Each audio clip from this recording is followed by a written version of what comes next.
The New Orleans Saints have several big decisions they'll need to make this offseason, including head coach and offensive coordinator. We got all that and a little bit of lagniappe for you on today's episode of Locked On Saints. You are Locked On Saints, your daily New Orleans Saints podcast. Part of the Locked On Podcast Network, your team every day.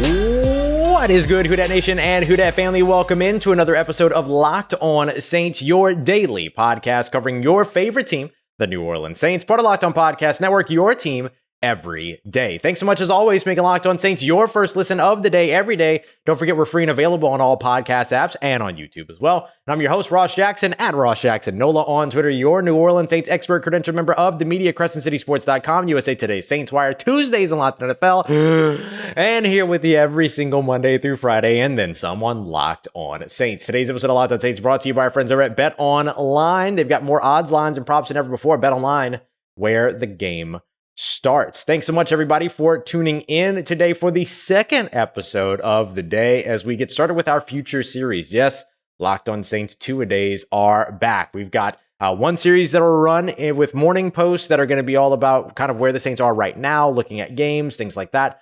But then in the evenings, we'll be dropping these episodes, which are sort of looking toward the future, offseason, big questions, free agency, draft, all of that. So if you want to hear a little bit more about what the schedule is, go back to this morning's episode, and at the end of the episode, I kind of broke all of it down. But of course, I'll always let you know what's coming up next with each episode. Today, we're focusing on some of the big questions. I could use a little bit of help from you in terms of figuring out what to call these Wednesday episodes. We're answering the big questions, looking at the big narratives, things like that. So we're going to take a look at three veterans and their future, three must-keep in-house free agents on the New Orleans Saints roster. But first, could we be seeing some coaching changes this offseason? There are two spots you're going to be looking at and that everyone's asking questions about: head coach and offensive coordinator, though I don't think it stops there. Let's break it down a little bit more. We'll start off with head coach here. Dennis Allen, 4-9 beginning the season here through the first 13 games, 3 games left. Could potentially improve that record, but might not. He is the the coach right now across NFL history when it comes to all coaches that have coached between 48 and 50 games in their career. Just that many, though, not more than that, not less than that. He would have right now amongst those coaches the second lowest win percentage at just 24.5%. And that includes his days over at Oakland at that time with the Raiders and all of that. So, of course, those numbers and that ranking doesn't include coaches that coach more than 50 games, doesn't include coaches that coach less than 48 games, like an Urban Meyer, for instance. But for the group of coaches that have coached in that range, he's pretty low in that metric. Not great and not a very good track record there. So could that lead to the New Orleans Saints making a different decision at head coach? I still maintain that my expectation is that Dennis Allen will be the head coach in 2023, but it doesn't mean that that's going to happen. Doesn't mean that it's the right choice or the wrong choice either to go that route. So what could happen, though, if the New Orleans Saints did make a change at head coach? If they went there, who are some of the candidates? I'm going to give you 5 real quick that we'll kind of quickly discuss before we look over at offensive coordinator and what kind of change could be made there. Eric Bienemy, absolutely a big part of that. The offensive coordinator from the Kansas City Chiefs has been a big part of the conversation around head coaching searches for the past handful of seasons now, but hasn't been able to find a place that will invest in him just yet. Some people cite that he doesn't interview well. Others have cited the play calling and playwriting sort of lack of experience there, all of that, but doesn't seem to be much of an issue for the New Orleans Saints, who just gave Pete Carmichael the helm when it comes to offensive play caller. So with that being the case, could Eric Bienemy get a real look in New Orleans if the Saints decide not to move ahead with Dennis Allen, which again, I think is the most likely situation, but we're entertaining other situations today. That's part of look into the future. Another coach to look at would be Frank Reich. Yes, he was fired by the Indianapolis Colts. I know, but they did him dirty. Like, let's be real. They did him dirty. They went out there, they grabbed Matt Ryan, they brought him in. Matt Ryan is not at all what I thought he would be with Frank Reich and the Indianapolis Colts. And instead, then the owner makes a decision to push for Sam Ehlinger, who's practically a fullback, to be your starting quarterback. And then they fired Frank Reich. Like, the Colts just simply did Frank Reich dirty. So with that being the case, I don't think that there's a sort of stain on Frank Reich. I think there's more of a stain on the Indianapolis Colts, who then turned around and hired somebody with no NFL head coaching experience, who did win his first game as a head coach, but not much since then. So Frank Reich isn't somebody that, despite being fired, is really being looked at in a detrimental way, right? So that makes him a good one. And if the Saints decide that they want to go for a young quarterback, whether it be in this draft or future drafts, having a guy like Frank Reich, who is carries that reputation of a very successful quarterback whisperer, that could be a part of that sort of conversation and a part of that factor as well.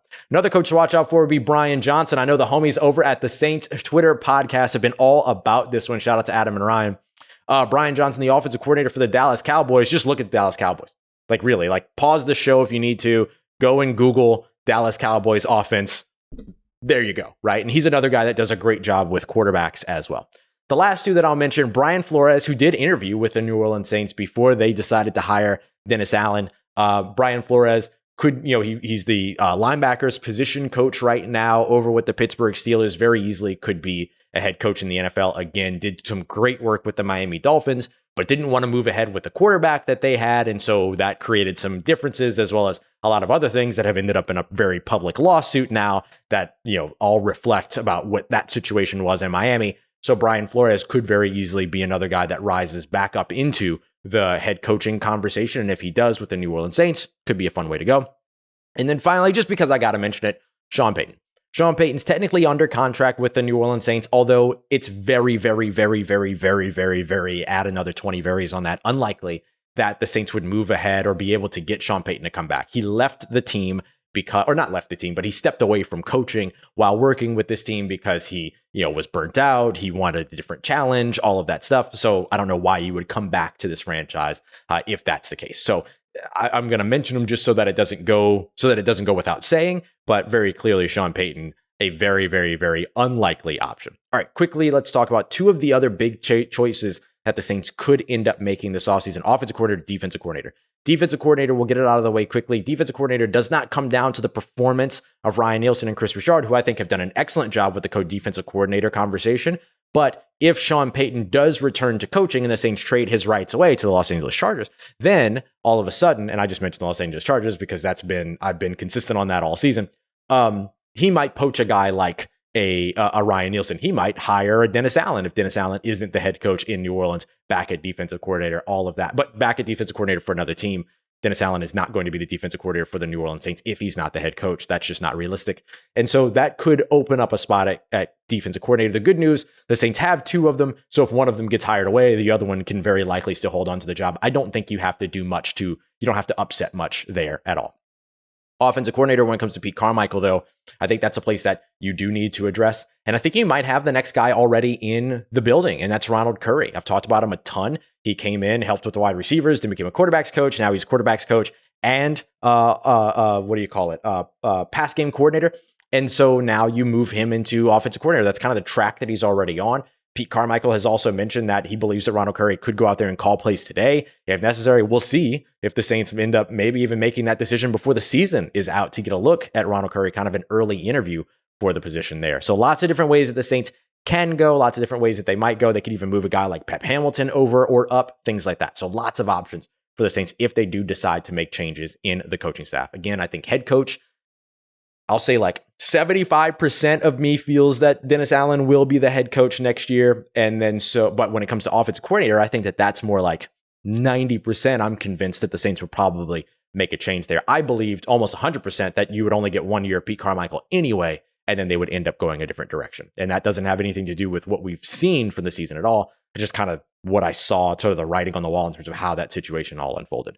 Coming up next, maybe the coaches you might feel like aren't must keep, but there are certainly some outgoing free agents that are must keep for the New Orleans Saints. I'll give you 3 of them, including your new favorite linebacker, Kaden Elliss. We'll get to all that as we continue on with today's episode of Locked On Saints. Before we do, today's episode is brought to you by our friends over at Turo, T-U-R-O. Turo is the world's largest car sharing marketplace. Available with Turo, you can book any car you want, wherever you want it, whenever you want it from a community of local hosts. You can browse a huge selection of cars for just about every occasion or budget across the US, the UK, Canada, Australia, wherever you're looking for. You can book a spacious SUV or a family or a minivan for a family vacation, or like going to the amusement parks for a weekend, stuff like that. Or maybe you're looking for something a little bit more classy, like a classic or a luxury car for a special event and an occasion, like a holiday or a birthday, something like that. Or you just want an affordable economy car so that you can go from point A to point B within your budget. They've got all of it for you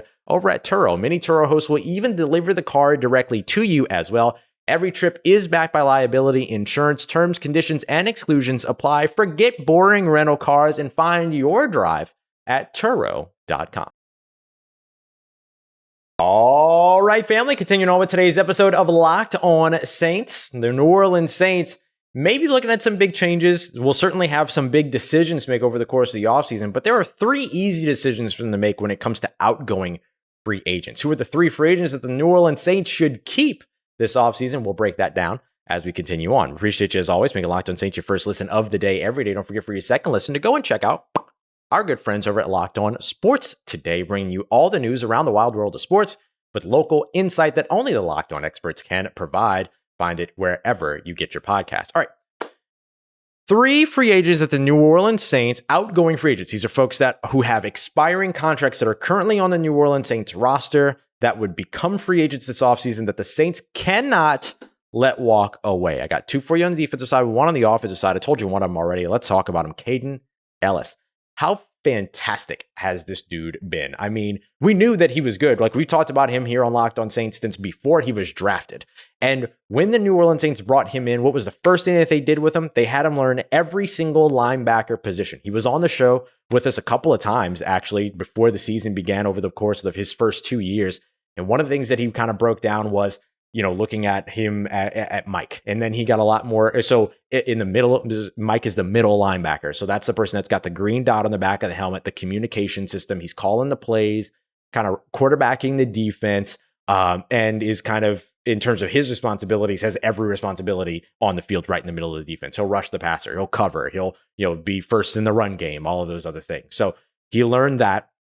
Then they moved him over to Will, had him working in coverage and all that, which is a little bit more. Will is the weak side linebacker, so the opposite side of where the offensive formation is heaviest. And so he'd be over on that side working in coverage, all those things.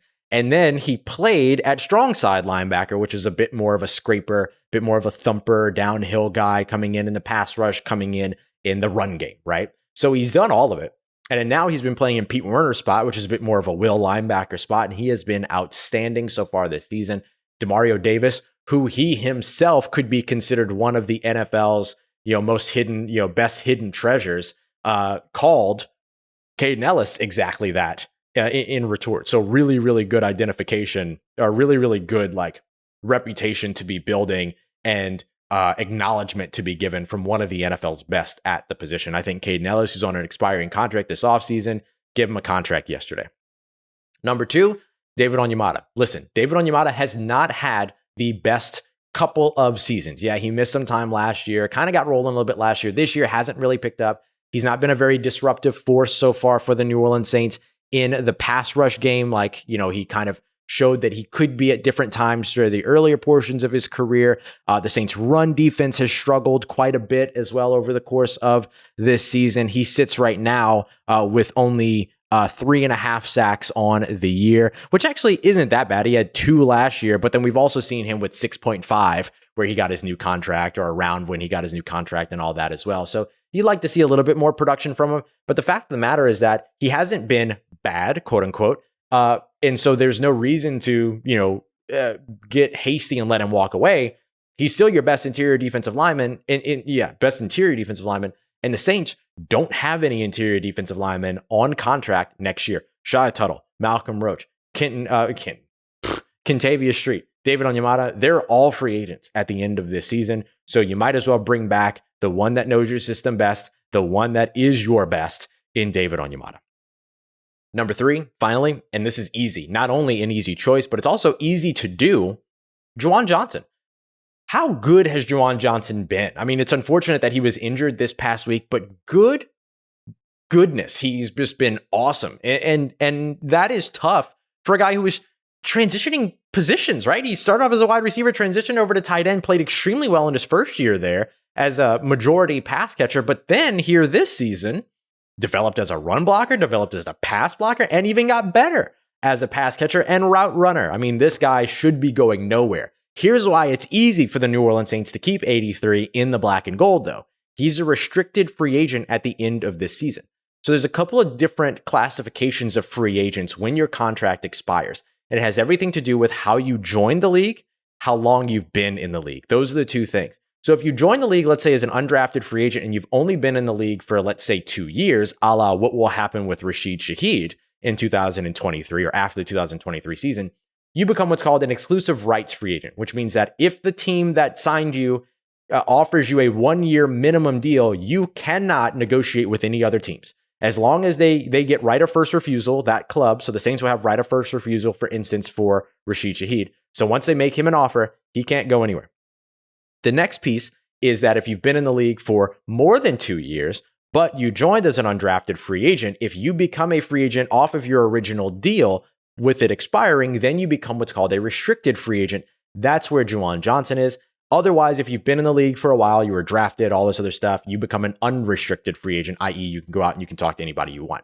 Going back to restricted free agent, though, that gives the New Orleans Saints the opportunity to get right of first refusal if another team makes an offer. So what they can do is that instead of just offering him a contract, there are pre-built contract offers that are right of first refusal offers, what are called tenders, a second round tender and a first round tender.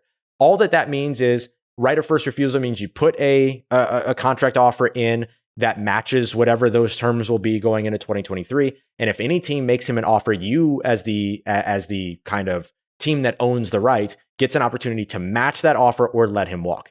Same thing, same principle with the first and second round tenders, but they're higher pay rates. And along with the higher pay rates, you also get compensation in return if you do make that offer, another team makes an offer, and you do let that player walk.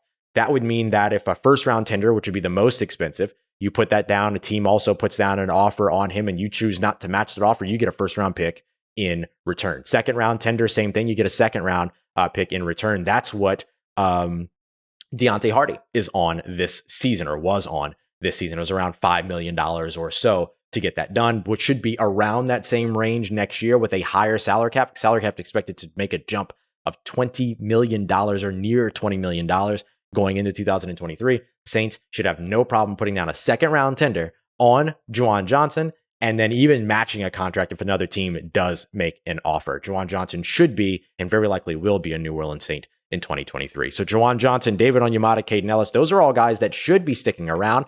We've got more, and I want to hear from you. Who are other free agents that the New Orleans Saints should not let walk this offseason?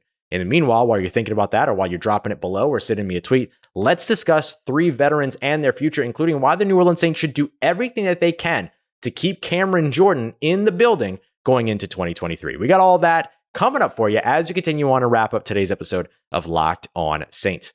Today's episode is brought to you by Bet Online, your number one source for sports wagering information, live betting, sports betting, everything that you need. They've even got like random stuff that you can bet on, like elections and esports and golf, like a whole bunch of stuff that you can check out. So go ahead and head over to betonline.net today on your mobile device or your laptop, and then you can start to get in on the action today. And also, if you like sports podcasts, which clearly you do because you're here, you can also catch all of the Bet Online podcasts as well, keeping you up to date with all the trends and action every single step of the way. It is faster and easier than ever, and Bet Online makes it the fastest and the easiest way to get your betting fix. So whether you're looking at, hey, the Saints have a bye week this weekend, so maybe you want to get involved in some of the other games, player props, season props, end of year awards, all of that you can find over at BetOnline, where the game starts. Let's get it. Who Dat Nation, wrapping up today's episode of Locked On Saints with 3 veterans and their futures. Why the New Orleans Saints what they should do with some of these players who aren't on expiring contracts, but could be moved on from, all of these other things. So let's start off with Cameron Jordan, who I mentioned, New Orleans Saints defensive end, who is less than a handful of sacks away from the franchise sack record. I think that with Cameron Jordan and his cap hit of his dead cap hit of 23.5, let's call it that, million going into 2023, it's very easy to say you should keep Cameron Jordan in the building. Now, there are some ways to do that, but beyond the money that it costs for him to, move on, or for the Saints to keep him or anything like that, I believe that the Saints should do everything within their power to keep Cameron Jordan in the building. We have seen how detrimental losing Drew Brees has been to this New Orleans Saints team, who is kind of the leader, or not kind of, he was the leader of the team, the leader of the defense. Cam Jordan is that guy Drew Brees was that guy on the offensive side. Cam Jordan is that guy on the defensive side, right? And, look, he's a history player for you. He is 34. He's going to be 34 years old going into the 2023 season. I've seen some people say that they should try to trade him to get a quarterback. You're not going to trade a 34-year-old defensive end for a quarterback to any team. It's kind of like how I saw like all of that news across the trade deadline about the Saints potentially looking to trade Alvin Kamara for a first-round pick. No general manager in the NFL is giving up a first-round pick for a running back. There are just certain things that just don't work in the NFL, and trading, quality premier positions for older players, trading first-round picks for non-premier positions, those things just don't happen. They're kind of the same in that way. But I do think that Cam Jordan has a ton of value, and I think he's still got maybe 2, maybe even 3 seasons left in him, one way or another, however it is that you choose to utilize him. So with that being the case, I think that the Saints should do everything that they can to keep him. They can go to him and they can restructure his contract again. He's got a $13.9 million signing base salary at the moment. You can restructure him to somewhere around 1.2, 1.3 million, whatever the veteran minimum is going to be in 2023. And then you can save somewhere around $12.7 to $12 million against the salary cap by doing that. The issue, of course, is that you push that money further down the road. But again, with the skyrocketing salary cap expected over the course of the next few seasons, who cares? And look, it'll all accelerate. You make it a post-June 1 cut, you cut it in half, you deal with it on the books later. It's totally fine, in my opinion, to do that with a couple of players this offseason. And I think that the Saints should, because otherwise they're spending that money one way or another. So you might as well spend it later and keep the player now versus pay it now and don't keep the player. So it doesn't make any sense to me. So I think Cam Jordan sticks around. I think he's vital to what this team will need. I think that he's one of those players that becomes sort of the tone setter as this team kind of reforms, reshapes, rebuilds, retools, whatever word you want to use over the course of the next few seasons. You need a guy like Cam Jordan there. He's vital.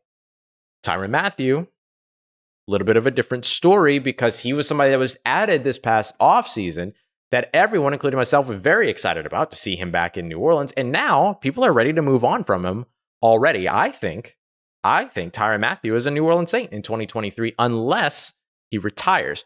Remember, there was all that kind of weird stuff at the beginning of the season to where it was like he wasn't at training camp. Where is he? So if there is any kind of doubt or anything like that, like something weird can happen over the course of the offseason. You think about the last 2 seasons, Patrick Robinson surprise retired. Malcolm Jenkins kind of surprise retired, although he telegraphed it weeks before by restructuring, renegotiating his deal. Could you see something like that happen with Tyrann Mathieu? And don't think that because Tyrann Mathieu makes a decision like that, that it puts the Saints in a bad situation. You can do the same thing you did with Drew Brees. You can do the same thing that you did with Malcolm Jenkins, and then just renegotiate his deal down to veteran minimum. And then when he retires, you don't have that much sitting on the books.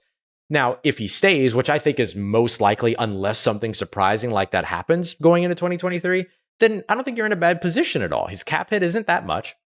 You have an out already built in that has a dead cap hit of absolute zero after the 2023 season.